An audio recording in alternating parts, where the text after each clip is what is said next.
అందరికీ స్వాగతం. ఈరోజు మనం OnePlus నుంచి వస్తున్న ఒక కొత్త ఫోన్ గురించి కొంచెం లోతుగా చూద్దాం. అదే OnePlus 13S. అవును. మా దగ్గరున్న సమాచారం బట్టి చూస్తే దీని కంపెనీ వాళ్ళు పగాని అని పిలుస్తున్నారట. ఇది ముఖ్యంగా భారత మార్కెట్ కోసమే అని తెలుస్తోంది. అవునండి, ఇది చాలా స్పష్టంగా తెలుస్తుంది. దీని వివరాలు, పుకార్లు, ఇంకా ముఖ్యమైన మార్పులు, అలర్ట్ స్లైడర్ బదులు వస్తున్న ఆ ప్లస్ కీ గురించి అవేంటో చూద్దాం. ఖచ్చితంగా. ఈ ఫోన్ ఇండియా పైన ఎక్కువ ఫోకస్ పెట్టినట్టుంది. జూన్ 5, 2025న లాంచ్ అని కూడా చెప్పారు. అవునా? డేట్ కూడా వచ్చేసిందా? వచ్చేసింది. ఇంకా CPH2723 మోడల్ నంబర్తో BIS సర్టిఫికేషన్ కూడా అయిపోయింది. అంటే మన బ్యూరో ఆఫ్ ఇండియన్ స్టాండర్డ్స్ అనుమతి అనమాట. ఓకే. ఇక్కడ ఆసక్తికరమైన విషయం ఏంటంటే ఇది ఇండియా ఫస్ట్ స్ట్రాటజీ అంటున్నారు. యూరప్, నార్త్ అమెరికాలో విడుదల చేయట్లేదని OnePlus కన్ఫర్మ్ చేసింది. అలాగా? అంటే ఓన్లీ ఇండియాకేనా? ప్రస్తుతానికి అలాగే అనిపిస్తోంది. బహుశా ఇక్కడ మన మార్కెట్లో కాంపిటీషన్ ఎక్కువ కదా, నథింగ్ ఫోన్, IQO లాంటివి. నిజమే. వాటిని తట్టుకోవడానికి లేదా ఇక్కడి మార్కెట్కు తగ్గట్టు ఫీచర్స్ మార్చడానికో ఏమో, కానీ బయట దేశాల్లోని ఫ్యాన్స్కి ఇది కొంచెం నిరాశే. డిజైన్ గురించి ఇంటెన్షనల్ సింప్లిసిటీ అంటున్నారు. అంటే సింపుల్గా, నీట్గా ఉంటుందంటారా? అవును. చూడటానికి క్లీన్గా, చేతిలో బ్యాలెన్స్డ్గా ఉండేలా డిజైన్ చేశారట.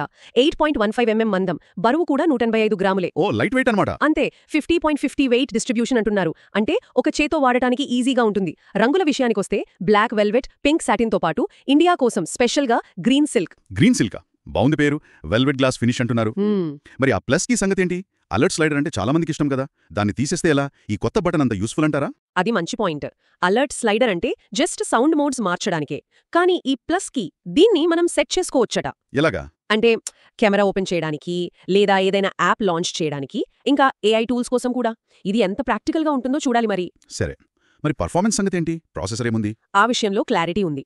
Qualcomm Snapdragon 8 elite chip set అని కన్ఫర్మ్ చేశారు. ఓ, 8 ఎలైటా? అది చాలా పవర్ఫుల్ కదా. అవును. ప్రస్తుతానికి టాప్ ప్రాసెసర్లలో ఒకటి. గేమింగ్కి, AI టాస్కులకు చాలా బాగుంటుంది. డిస్ప్లే గురించి ఇంకా రూమర్సే ఉన్నాయి. 6.32 ఇంచ్ 1.5K 120Hz OLED అంటున్నారు. Flat screen. ఫ్లాటా? బాగుంది. LTPO ఉంటుందా? ఉండొచ్చని టాక్.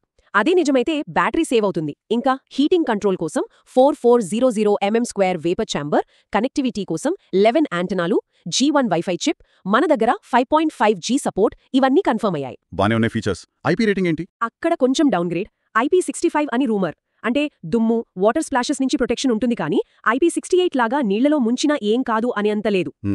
IP65 అంటే ఓకే, కానీ ఫ్లాగ్షిప్ కదా. సరే, కెమెరాల దగ్గరికి వద్దాం. ఇక్కడ కొంచెం ఆశ్చర్యకరంగా ఉంది విషయం. అవును. వెనుక 50MP మెయిన్ సెన్సార్ OISతో, అంటే షేక్ అవ్వకుండా ఫోటోలు వస్తాయి. ఇంకోటి 50MP 2x టెలిఫోటో లెన్స్ అంటున్నారు. కరెక్ట్. బానే ఉంది, కానీ అల్ట్రావైడ్ ఇది 2025లో ఒక ఫ్లాగ్షిప్ రేంజ్ ఫోన్లో అల్ట్రావైడ్ లేకపోవటం, ఇది నిజంగా పెద్ద మైనస్ అనిపించట్లేదా? ఖచ్చితంగా. చాలా మంది ఫోటోగ్రఫీ ఇష్టపడే వాళ్ళకి ఇది నచ్చదు. బహుశా కాస్ట్ తగ్గించడానికో, లేదంటే ఫోన్ సైజ్ చిన్నగా ఉంచడానికో ఏమో అవ్వచ్చు. ఇక్కడే ఇంకో కన్ఫ్యూజన్ ఉంది. Front camera. ఏంటది? చైనాలో రిలీజ్ అయిన 13T మోడల్లో 16MP సెల్ఫీ కెమెరా ఉంది. కానీ మన 13Sలో 32MP సెన్సర్ రావచ్చు అంటున్నారు. 4K వీడియో రికార్డింగ్తో కూడా. ఓ, 32MPయా? ఇది మంచి అప్గ్రేడ్ కదా. అంటే ఒకవైపు కాంప్రమైజ్, ఇంకోవైపు ఇంప్రూవ్మెంట్ అన్నమాట. మరి బ్యాటరీ విషయంలో కూడా ఇలాంటి తేడాలున్నాయా? అల్ట్రావైడ్ లేదు, సరే బ్యాటరీ అయినా బాగుంటుందా? బ్యాటరీ దగ్గర కూడా క్లారిటీ లేదు. చైనా 13Tలో 6260 మిలియాంప్స్ ఉంది. చాలా పెద్ద బ్యాటరీ. అబ్బో. కానీ మన 13S మోడల్లో 5850 మిలియాంప్స్ ఉండొచ్చని అంటున్నారు. ఇది కూడా పెద్దదే, కానీ చైనా మోడల్ కన్నా తక్కువే. ఎందుకంటారా ఈ తేడా? తెలీదు, కానీ వాళ్ల ఇంటర్నల్ టెస్టింగ్లో 7 గంటలు BGMI ఆడొచ్చని, 24 గంటలు వాట్సాప్ కాల్స్ మాట్లాడొచ్చని చెప్తున్నారు. రియల్ లైఫ్లో ఎలా ఉంటుందో చూడాలి. Charging? 80W wired fast charging అని టాక్.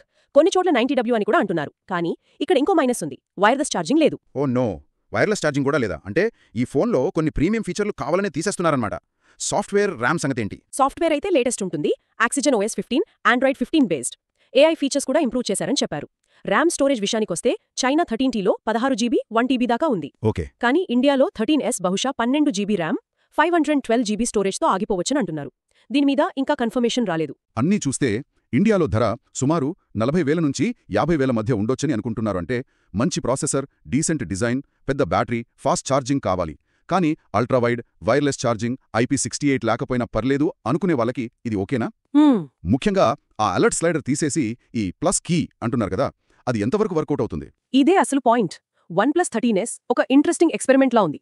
కొన్ని ఫ్లాగ్షిప్ ఫీచర్లు పెట్టి, కొన్ని తీసేసి, ఒక స్పెసిఫిక్ ప్రైస్ రేంజ్లో ఒక స్పెసిఫిక్ మార్కెట్ కోసం తెస్తున్నారు. మరి ఆ 32MP సెల్ఫీ కెమెరా నిజంగా వస్తుందా? అవును. బ్యాటరీ 13కి కన్నా తక్కువ ఉంటే డైలీ యూసేజ్లో ఫీల్ అవుతుందా? ఆ ప్లస్ కి అలర్ట్ స్లైడర్ని మరిపిస్తుందా? ఇవన్నీ చూడాలి. చివరిగా ఒక ఆలోచన.